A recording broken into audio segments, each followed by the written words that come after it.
Today's video is going to be a beginner's guide to template routing. Now, I just want to say off the bat, I'm going to show you based on the routers I have, but every router has the ability to do at least one of these. So don't worry if you have a different type or brand of router. We're going to cover the three most common methods, that being using a pattern/template bit, a flush trim bit, and then guide bushings. These all serve slightly different purposes, so depending upon your project, one may suit you better than the other.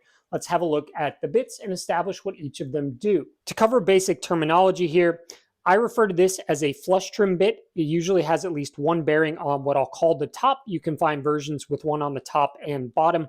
This is a pattern/templating bit. It has a bearing on the bottom and an exposed top.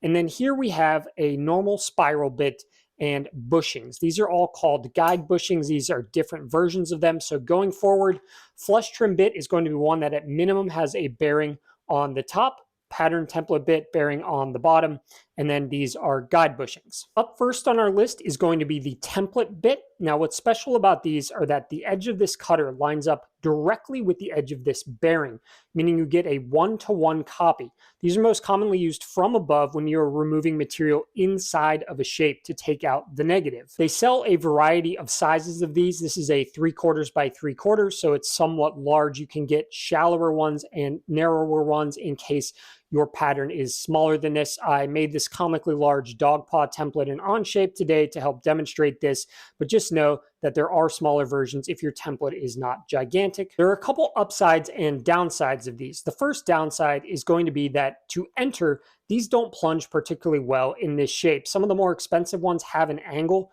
to the cutters here to help plunge, but with these kind of cheaper ones, you either have to really give it a go and you'll get some burning to get it down in there, or you need to pre-drill or pre-remove some material down to the depth.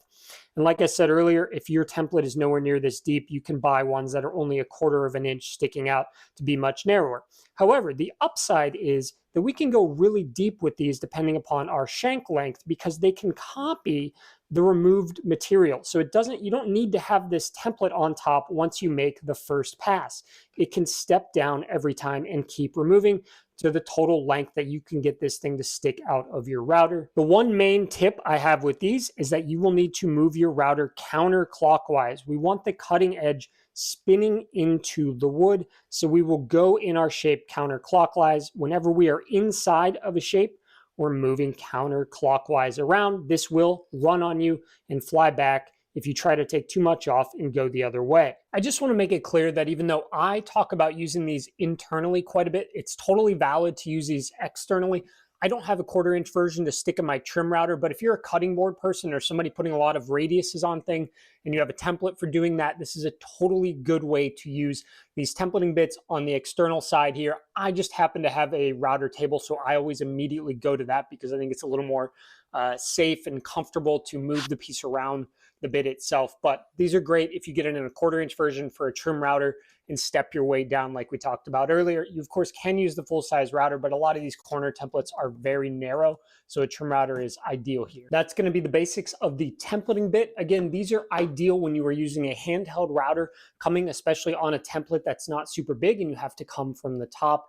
They are, again, a 1-to-1 copy, so make sure that if you have purchased a template, it is meant to be copied 1-to-1 and it is not offset for bushings. You have to make sure ahead of time that it is for either a bushing or a templating bit and whether or not it's offset or not, or you will get a shape that is not exactly what you are looking for. The drawbacks, again, you can't really plunge it down easily unless you buy a more expensive one. I don't think this is a bit that you need to spend a lot on unless you plan on doing a lot of template routing. You may only use it once a year, twice a year, something like that. It's really nice to have when you need it because it can make a 1-to-1 copy of anything, but it's not going to be used a whole lot. And just make sure that if you are doing the step down, because let's say you want to remove material to put a different kind of wood behind it, get a really nice contrasting look, you take it off of your bench. You hang it over the side of your bench because I now have a cut into the side of my bench and I'm going to go find some black paint and paint over that so I don't have to be reminded constantly of my stupidity. Let's get on to the flush trim bit. Up next on our list, this is a very common bit, the flush trim bit. The most basic version is a straight bit with a bearing on the top that is, again, a 1-to-1 copy. So whatever this bearing touches, your cutter will remove the exact same amount. These are best used for external removal of material, most often in a router table, though they can be used in a handheld router. Of course, the only problem is you have to have the bearing matching wherever the template is. So if you use this in a handheld router, your template has to go on the bottom, which is why they are ideal for router tables. Now, as I said before, more expensive versions, you can get them with a bearing on the top and the bottom so that you could run from a handheld router too if you're willing to spend that kind of money. These are used most commonly for tracing out shapes, either from one piece of wood to another or from a template to another. Here we could remove the corner of this piece of wood to match this radius. These radius guides are perfect for just taking off an exact known amount from the edge of a piece of wood. However, these are also very useful if you have to make copies of something. Let's say I need to make an exact copy of this piece right here. Well, I could try to get close and kind of match it up there, but maybe my sanding or whatever is not perfect, or maybe there's an angle on this or something. I can run this flush trim bit directly around this on the outside, or excuse me, from the bottom or from the top if I'm going this way, and it will remove a shape exactly matching this from this piece of wood. I built some chairs last winter and I had to make 2 of them, so making a flush trimmed copy of every piece, sometimes multiple times, was extremely helpful. This should be in every woodworker's router kit, and if you buy any router kits, they almost certainly will come with one of these. These can also be used for things like jointing, where we're going to joint the edge of a piece of wood to make it nice and flat, matching a known straight edge, but that's just a little bonus. If it is in your table, you are going to be moving the workpiece into it counterclockwise. So just make sure that when you flip it into your router table, you are moving the workpiece into it instead of with it. And that's going to be the basic overview of the flush trim bit, where we can get an exact copy so that we can either have 2 pieces that are the same or 2 pieces that mirror each other. It's a really nice handy thing for certain projects where you want mirroring pieces that are odd shapes. Just cut them out flush trim, flip them the other way, and you've got a mirror. Now, one more reminder here, again, if we are in a handheld router, if we are on the inside of a template, we are moving the router counterclockwise. If we are in a handheld router and we are on the outside of something, we are moving the router clockwise. And then if we are in a router table, we are moving the piece counterclockwise into the blade from right to left. And I highly suggest that if you are really into flush trimming, you do consider stepping up into a spiral bit with a longer cutting length on it, perhaps even a double bearing one. You will get a better cut, it will go faster. One of the key things here with flush trimming, and honestly pattern bits too as well in most cases, if possible, remove as much extra material. You don't really want to be taking a cut that's more than 1/8 of an inch unless you have to for some reason. It's going to be easier on you, it's going to be easier on the router bit, and it's going to be less likely to have kickback. It is hard to hold a router and take a gigantic cut out. So if you have a bandsaw or a jigsaw, try to remove as much of the shape as possible. Just trace it out on there, take it, saw off as much as possible, then go ahead and double stick tape your piece onto there, or however you want to attach it, and go ahead and flush trim it out. All right, we're going to move on now to the bushings, which are personally one of my favorites. Third on our list, we have what's called the guide bushing. Now, these are best used, in my opinion, with a spiral bit to allow us to do some plunging. They can be used on a router table, but they're mainly used for plunge routers coming from above. And what they do is they attach to a base plate so that we can use a bit without a bearing to remove a set amount of material by having the bit go through the middle of these held at a specific distance. Now, the only problem with these is you got to do a little math.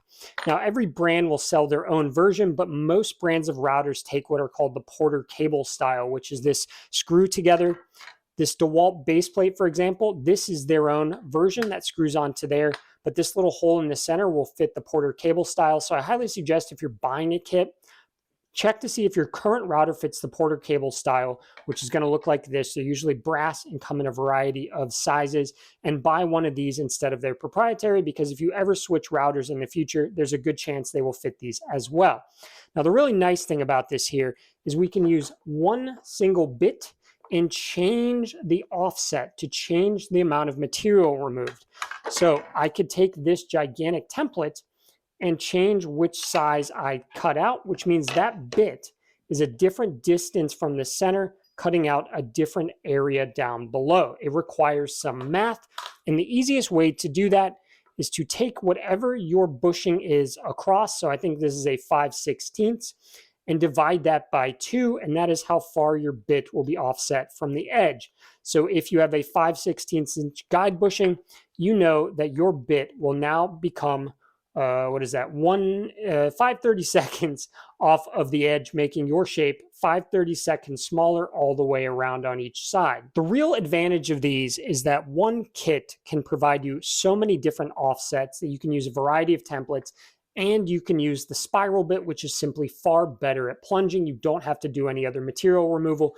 I did a little just test thing of my giant dog here, and you can see I have the paw all removed. Now, the one issue here with these is that not all templates are made to be used with all sizes. Take note here of the spacing in between. If I use this gigantic bushing right here, I am not going to get the same distance in between. This will suddenly be this middle area, for example, instead of being this far apart, it will be this far apart, which you can see here. It is not a one-to-one copy. You can see the distance in these two. So you have to do the math with your templates to decide which of these is best. Another example for these is going to be this keyhole template. That's exactly what I bought this for initially. It allows me to go in a straight line up and down to make a keyhole using Rockler's keyhole router bit, which is excellent. It's a one and done keyhole right there, and it keeps you in a straight line, but it's at a specific offset, as you can see from the sides, meant for this specific bushing. So if you are buying templates, make sure you find out what bushing size is needed and always align it with that. If you are making your own templates, always make sure to design them with a certain bushing size in mind. And if you are making kind of intricate shapes, you will need to step down your bushing size, or else it will not fit in the tighter corners when you are going around. These can be used in a router table. I don't love it. It feels a little awkward, but they absolutely can. In order to best understand this concept of an offset and of the math, I've got two different template systems here. The first is a bow tie system off of MakerWorld that somebody has. And the interesting thing about this is it is in metric. All hail our metric overlords, but I don't have metric bushing. So I'm going to show you what happens when you use the wrong size bushing with a pre-made template. We're going to explore and find out what happens.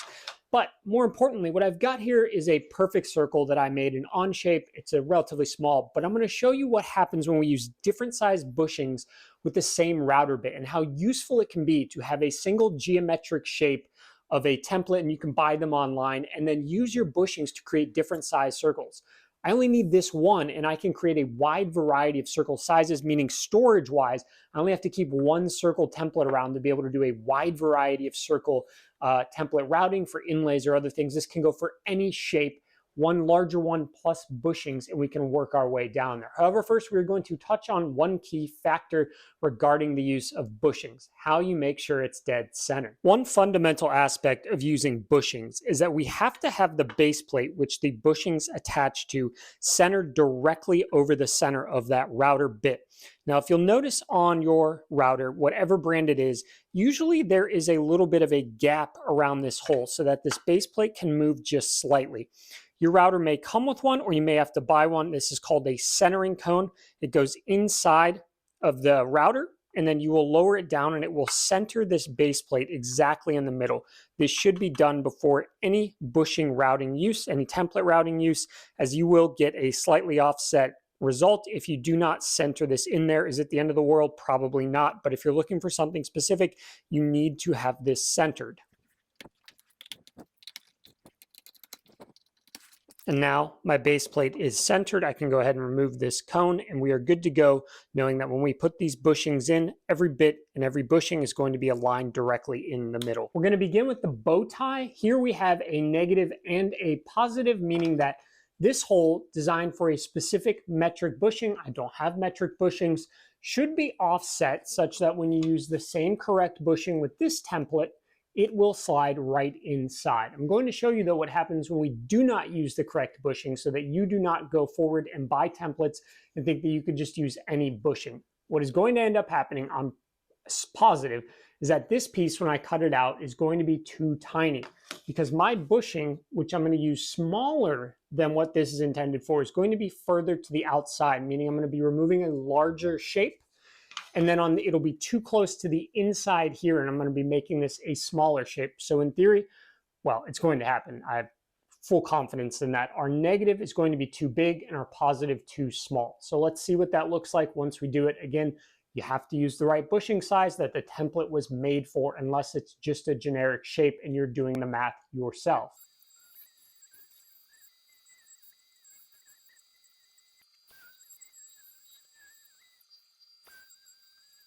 As expected, this is way too large for this, or vice versa. This is too small for this because the bushing is not the correct size. Basically, what happened is, because I used a smaller bushing, this bit should have been further in, but it ended up being further out, creating a larger negative, and it ended up being too far in on this. It should have been further out with the correct bushing, and because it was too far in, it made this too tiny. You can see pretty clearly this little centerpiece, which you would then go cut out on a bandsaw and kind of shape it just a little bit. In theory, it should fit perfectly if you use the correct bushings. Too tiny for that hole. Now, of course, you can just do the negative and then go cut your own bow tie. Maybe you want to chisel these corners sharper, however you want to do that. Use your own or use a negative and then just make your own bow tie, and you can use whatever size bushing you want. For our final example here, we're going to use two different bushings with the same circle template. We're going to use a 5/16 of an inch as well as a 7/8 of an inch. I'm going to go in and just make one circle on the perimeter. We're going to have what will be a larger circle with the smaller bushing, and then a smaller circle with the larger bushing. And again, the whole premise here, you can buy these templates that have a variety of shapes on them, and then you can go and use whatever bushing you want to get your desired shape in between. Now, of course, you have to remember with routers, everything is rounded on the edge, so you will have to do some chiseling if you want a square or a triangle. But you can get the outer kind of dimension set and just do a little bit finishing off. And one template can be used to make tiny little ones or big ones, all based on the bushing.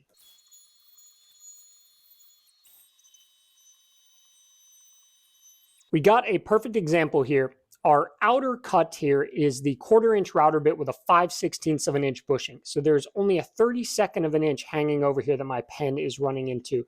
But then when I put on the larger 7/8 of an inch bushing, we end up with this as our perimeter, this terribly scraggly thing here. Ignore all this tear out. It's the bit. It's very, very old.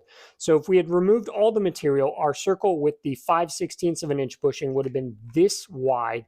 If we had removed only with the 7/8 of an inch bushing, it would only be this wide, all using the same template here. So you can save a lot of money in storage space for basic geometric shapes, having one template that's pretty large to start out, and then a variety of bushings going in. That is the beginner overview of using bushings. I highly suggest early on, if you're just starting with them, you buy templates that have a pre-made designed bushing size, get the bushing to match, and everything will work out perfectly. That way you will get exactly what you are expecting. We're gonna go ahead and leave it there. That is the beginner's guide to using router templates, all kinds of different ones, templating pattern bits, flush trim bits, and the bushings. This is going to get you started. It's going to get you started in a way that you can get basic results that you're going to be happy with. There is a lot more to learn, but I don't want to overburden you. When you're early on, it's good to be able to just get results as simple as possible that you are happy with. Thank you for joining me today. If you have any questions or anything to add, leave it down below. I'm always looking to learn more stuff myself.